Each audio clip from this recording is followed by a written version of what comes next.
Hello everyone, welcome to the next video. Today we're going to be learning about lists, for, and while loops. So let's get started.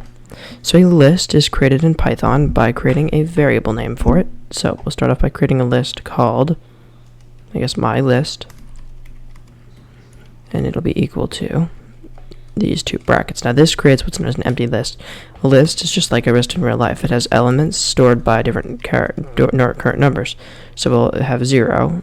So it'll have a 0 element, a 1 element, a 2, and so forth. So for example, if we did hello world, and since they're strings, we have to surround them in these little quotation marks. And you know what, we'll even do a little exclamation point also. Just like this. So 0 is hello. We know 1 is world. And 2 is going to be this exclamation point. So these are the elements of the lists by their number. But what if we didn't want to write that out? And how we can also get these elements, by the way, is we would type my list and then a little bracket like this, and we type 0. And this right here is equal to hello in a string format. So just like that. Would access hello. So what we're going to do here, and this my list 0 is a variable, so what we're going to do is we're going to use what's called a for loop. So for idx, comma, lm. This is how I like to do it. There's lots of different ways to do this, but this is how I'm going to show you guys, because this is the best practice for it. To my knowledge, the best practice in enumerate. Oh, not that. In enumerate, just like this, and then my list. So now, this is going to run through so this is going to basically say 0. This will be 0, and when this idx variable here is 0, then lm is going to be the number. So we'll say if idx equals 0. We'll do equals since we're getting a true or false. And we'll say print lm. So for example, now this is what this is going to do. Is it's going to say, okay, see, it's printed hello, because the index, or this little value, when it's 0, see, 0, then it's going to be hello. So if this is set to 1, then we're going to get world. Oh, I wrote big S. And then if it's set to 2, we will get an exclamation point. Also, if you guys have noticed, this is on a new mic for a phone, so hopefully the quality is a little bit better than it was before. So this is a list. It stores characters, or it can also store variables or lists itself. So lists can store anything in them, but they have to be other data types. So this is a list of strings currently. It is carrying strings in each of its parts. Each thing is separated by a comma, then you get another one, and then a comma, just like a real life list. You have the first thing, second thing, the third thing. But in Python, we start at 0, so the 0, the first, 2. And that would be this idx here. lm is going to be what is inside of that, so 1. So, for example, if we just did print lm, and we removed this if idx equals 2, what this is going to do is print hello world exclamation point, because it goes through every single one of these. So it looks at hello and it goes print. It looks at world, it prints it, and it looks at exclamation point and it prints it. So what if we wanted to create a new list? And for example, let's say we wanted to add everything but the exclamation point from my list to the new list. So we'll start off by making the new list equal to just a blank one. So it'll be an empty list. This means that there's nothing inside of it. So this list has no characters in it. So it has a none, just nothing entirely, nothing in the list. No matter what idx we take out, it'll always return an error. So what we're going to do here is we're going to go and we're going to use the append function. So what that does is we do new list, or I should do if, we'll do an if statement, which we learned about last time. We'll say if element does not equal exclamation point. So this is checking to make sure that the element that we're going at, so that the element is would be the thing inside of the list. This would be the first element, the second one, the third one, even though we read them as 0, 1, 2.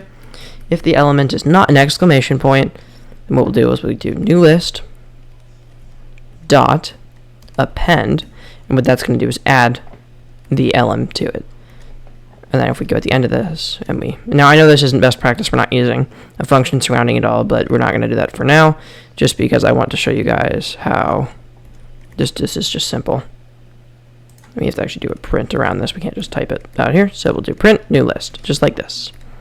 So this new list will have hello world in it, but no exclamation.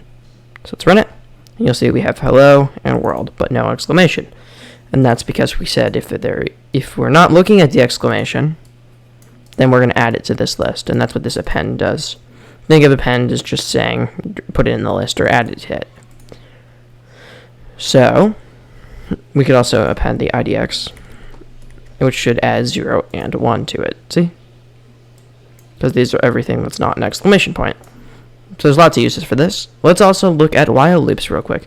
Now you can also use these for loops. A lot of times they're really good for going through lists of things, but you can use them for files in the future when we look at files and a bunch of different things like that. So let's also, this in here, you don't need to really worry about what that does currently.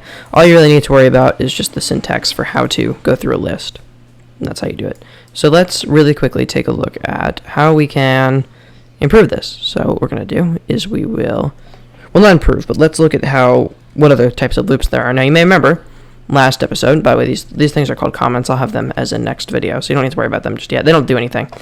So what we're going to do is we are going to make a while loop, and we used this last video. Now what a while loop does is it's the same. Think of it like an if statement, right? An if statement checks to see if a conditional is true. So if my list equals my list. So this would make sure that that the list is equal to the list, which it always will be because the list is the list. That's just a given. It's like saying if 1 is equal to 1, well, 1's always going to be equal to 1. So if we did while my list is equal to my list, this is going to run everything that we put under here while this is true. So, for example, well, this if statement would run what's under it. A while loop just does that, but it loops through it. So it goes print, then, so we had another print here, and we printed, I don't know, hello, right? This is going to constantly go through these two. Like if I run it, you'll notice that it just spams hello, break, hello, break, hello, break, break, hello. It goes through it all constantly, and it'll never end because we don't have an end. Now what we can use is we can use the break keyword. Now, it doesn't make any sense to do it like this, but this will only do it once because break stops this. No matter what the conditional this loop has, it stops it. So let's just say while my list is equal to this. So this is what we have my list equal to, right? So this will go, okay, while this is equal to what it was assigned to in the beginning. And what we'll do is we will go, we'll just still run this. And this will, once again, go once, then break. Now what we'll do is say we remove this break keyword. And we'll say, well, I guess this doesn't make any sense. While my list equals, or let's just do something even simple. Let's do while run is less than 5. So we'll do run equals 0. So essentially run is less than 5. Always, currently, but what we'll do at the very end of every single time it runs, this will do run equals run plus 1. Now, there's a faster way to type this that I didn't use in the last video, but we're going to use it now. And how we do this is we do run plus equals 1. And it means the same exact thing. I typed it wrong, plus equals run. And this will be run is equal to whatever it was before, so 0, for example. Run will now just be 0 plus 1, so 1. What we'll do is run it, and you'll notice that it went 5 times. 1, 2, 3, 4, 5. So it ran this 5 times because that's what we had to do. Now, while loops can be used to do it a extreme large amount of times, and just over and over and over until something happens. So rather than needing it with a for loop, where you need to have at least a somewhat of an idea of how many times it's going to take to do something, a while loop can be used to go over and over and over and over until something's accomplished. Thanks for watching this video. If you like the new mic quality, make sure to leave a like or say something in the description, or in the comments. And thank you all for watching, and I will see you on the next one where we'll talk about comments in terms of programming.